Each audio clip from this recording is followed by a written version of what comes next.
Buen pensamiento, hermanos, porque hoy hablaremos de un medium. Y es sabido el predicamento que este programa tiene entre los espiritistas.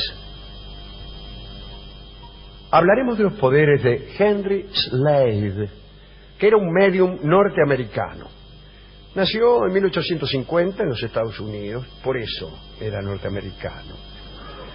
En 1876 emigró a Inglaterra y comenzó a dar unas sesiones en Londres, en la Russell Square. Rápidamente se hizo famoso, porque parece que realizaba lo que los espiritistas llaman la escritura directa. Es decir, los espíritus, convocados por Slade, escribían en pizarras que el medium disponía para ellos. Además, parece que también Slade era experto en hacer levitar objetos. Por ahí agarraba y te hacía levantar, ponerle una lata de arvejas. Vos llevabas una lata de arvejas, no se sabe bien para qué va a llevar uno una lata de arvejas a una sesión de espiritismo. La respuesta es ¿cómo para qué? Para que el medium haga que esa lata levite. O ponerle un vaso, este vaso que está allí, y lo hacía. Seguramente era otro vaso. También realizaba algunas materializaciones, pero incompletas. Es decir, convocaba un espíritu, pero en vez de una persona completa, aparecía una parte, una especie de sinécdoque del más allá. Por ahí una mano, una cara, un dedo. Slade cobraba por aquellas sesiones. Naturalmente no iba a trabajar gratis tampoco, pero prefería recibir solamente a una persona por vez, en la habitación destinada a sus experimentos. Lo mismo que Rolón. Dicen que Slade no perdía el tiempo. Cuantito el visitante había tomado asiento, ya comenzaban los fenómenos y terminaban 15 minutos. Nada de cómo le va a fulano, siéntese, o esos prolegómenos que suelen hacer los magos y los artistas, ponerle, frotarse las manos, pasársela por el fondillo del pantalón, flexionarse, hacer crujir los huesos, esos visajes de preparación que suelen hacer algunos médiums, o algunos médicos antes de operar también, ¿no? Antes de operar, el cirujano suele hacer, ponerle, que se escupe las manos. Este no hacía nada, directamente empezaba con los fenómenos. Y las apariciones ocurrían con toda regularidad y precisión. No había en Slade vacilaciones, ni histeria, todo era rápido, breve, decisivo. Por ahí venía un tipo, pedía hablar con un cliente, ¿no? Venía y pedía hablar con un pariente fallecido, o pedía el mensaje de un pariente fallecido, y obtenía la respuesta escrita, o la aparición de una mano, o una caricia, lo que sea, al instante. Al instante. Total ausencia de ceremonias espectaculares. Incluso Slade tenía una actitud un poco desdeñosa para hacer los milagros. Y esto lo perjudicó, como ya veremos. En las sesiones de Slade podía oírse, ponerle el rasguido de un lápiz en la pizarra, que había ese característico. Todos aseguraban que las manos de Slade descansaban sobre la mesa y no se movían, y que las pizarras por ahí aparecían escritas. También tenía un acordeón que solía ser visitado por los espíritus.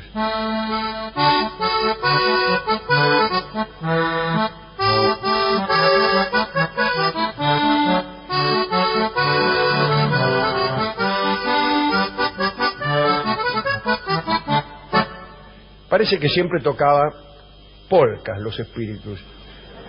La mesa cada tanto se elevaba, y a veces se elevaba para dejar ver una pizarra escrita con los mensajes del más allá. Durante bastante tiempo todo marchó muy bien. En Londres había una notable curiosidad por Slade. Lo visitaban constantemente para que produjera sus demostraciones, ¿no? Pero no tardó en producirse un incidente. El profesor Ray Lankester y el doctor Duncan, fabricante de bolas de fraile, tuvieron 2 sesiones con Slade. En la segunda, al tomar la pizarra de abajo de la mesa, los visitantes vieron un escrito cuando nada hacía suponer que la sesión había empezado. ¿Me entiende? Se sentaron y Slade agarró la pizarra y la pizarra ya estaba escrita. Y el señor Lankester dijo que aquello era un engaño y escribió una carta a un diario denunciando a Slade y hasta llegó a perseguirlo judicialmente por estafa, atorrante, compadrito. Hubo un proceso.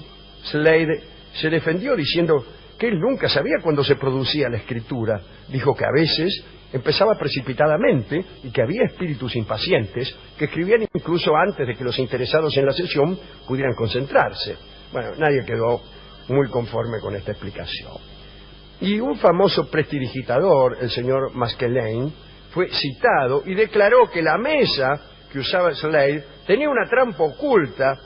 Finalmente tal declaración quedó anulada porque intervino el ebanista que había construido esa mesa y dijo que todo era mentira, en fin. De todos modos, los jueces dieron un fallo condenatorio. La condena fue a 3 meses de cárcel, pero con trabajos forzados. Cuando terminó la condena, Slade le escribió a este señor Lankester ofreciéndole dar pruebas concluyentes de sus facultades a condición de no ser molestado de nuevo. Pero el tipo ni le contestó. Y entonces Slade se asustó y se fue de Inglaterra. Y llegó a Berlín. Allí armó otro centro para llevar adelante sus sesiones. Se decía que ignoraba el alemán, a pesar de lo cual aparecían mensajes en ese idioma trazados en las pizarras, incluso con letras con caracteres del siglo XV. En uno de los encuentros, Slade invitó al jefe de policía de Berlín, así como a varios ciudadanos distinguidos, ¿no? Además del asombro de todos, se produjo un incidente que voy a contar a continuación. Parece que para impresionar al jefe de policía, Slade convocó al espíritu de un criminal que el jefe de policía había matado en un entrevero, ¿no? En un tiroteo. ¿Y? De golpe estaban ahí los tipos y aparece el rostro del criminal, el rostro nítido de aquel criminal. Y el jefe de policía, cuando vio la cara aquella, sacó el revólver y le tiró un tiro, le tiró. ¡Pah! Lo sacudió ahí. Y ahí se terminó la sesión, imagínese, el medium se perturbó. El jefe de policía creyó que había resucitado el criminal que él había matado, y quiso matarlo otra vez para librar a la sociedad de las desagradables reincidencias que él se venía a venir, ¿no? Slade quiso autorizar sus poderes con el acompañamiento de profesores ilustres. Invitó a Zollner, que era un profesor de física y astronomía de la Universidad de Leipzig. También sorprendió a Schagner, que era un matemático, y a Gustav Cerna, un filósofo distinguido. Todos llegaron a un convencimiento completo de la realidad de lo que habían observado. Dijeron, aquí no hay ninguna trampa, no hay ninguna prestidigitación. Aquellos hombres daban fe de haber presenciado la intervención irrefutable de espíritus. Estaban tan impresionados los profesores, y asustados me imagino, porque si uno cree que el fantasma que se aparece es de verdad y no es un truco, lo primero que hay que hacer es salir rajando por muy profesor que uno sea. Bueno, pero corrieron a lo de un notario ante quien declararon bajo juramento que los fenómenos eran auténticos, etcétera, etcétera, etcétera, etcétera. Por ahí, en 1885, Slade regresó a los Estados Unidos y aunque venía con el aval de todos estos científicos, no le fue bien. En el Boston Herald apareció la siguiente noticia. el célebre doctor Slade fue sorprendido en Westland escribiendo pizarras que descansaban sobre sus rodillas debajo de la mesa y moviendo sillas y mesas con los dedos de las patas. Parece que algunos concurrentes a la sesión se habían quedado en la habitación contigua y habían mirado por debajo de la puerta y vieron justamente aquellos actos de agilidad con los pies realizados por el medium, de los cuales no se daban cuenta los que sí estaban adentro de la pieza con él. Bueno, Slade fue detenido. Su defensa fue muy extraña. Dijo que efectivamente hacía trampa, pero que hacía trampa porque sus poderes habían menguado y que por tal motivo no podía caer en la indignidad. Y los jueces, indulgentes, reconocieron que había realizado maravillas alguna vez, pero que eso no le daba derecho a sostener las estafas ulteriores, y lo mandaron en cana, lo mandaron. Slade pagó la fianza y salió, pero no trabajó más como medium. Murió en 1905 en un sanatorio de Michigan, donde ingresó merced al auxilio de espiritistas americanos que lo admiraban. Parece que luego del espiritismo le había dado por el alcohol y eso fue fatal. Así termina la historia de Henry Slade y de sus poderes. Nos sorprende mucho que tales poderes fueron suscritos por lumbreras de Alemania, pero vaya a saber, ¿no? A mí me dijeron que cuanto más inteligente es una persona, más fácilmente se confía por esta clase de tipos. Y hay aquí en los jueces algo curioso. Los jueces reconocen, el tipo tenía poderes pero ya no los tiene. Eso se parece a decir, casi todos los magos son fraudulentos. Solo unos pocos consiguen hablar con los muertos. Bueno, admitir eso es admitirlo todo. No es ser escéptico decir esto. Es admitir que se puede hablar con los muertos, solo que no lo hacemos todas, algunas solamente. Yo asistí cierta vez con el doctor Karagencian, que es mi médico personal y una lumbrera, a ver a David Copperfield, que efectivamente volaba y hacía aparecer unos pozos o algo así. Y el doctor Karagencian, que ciertamente es una lumbrera, se asustó y salió corriendo. Estuvo incluso encerrado en la casa porque tenía miedo a los fantasmas. ¿Era cierto lo que hacía Slade o era mentira? Hay distintas posibilidades. Primera, efectivamente Slade hacía milagros y chao.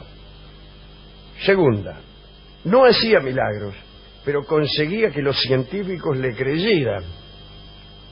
Tercera, los científicos en realidad no le creían, pero estaban arreglados con él para decir creerle. Oh, hay otra, soy yo el que ahora está inventando esto acerca de Slade, de los científicos, del doctor Karagencian y de la posibilidad de que las latas de arveja leviten. Consultado el trío sin nombre acerca de la veracidad de Slade, la respuesta fue: miente. 1, 2.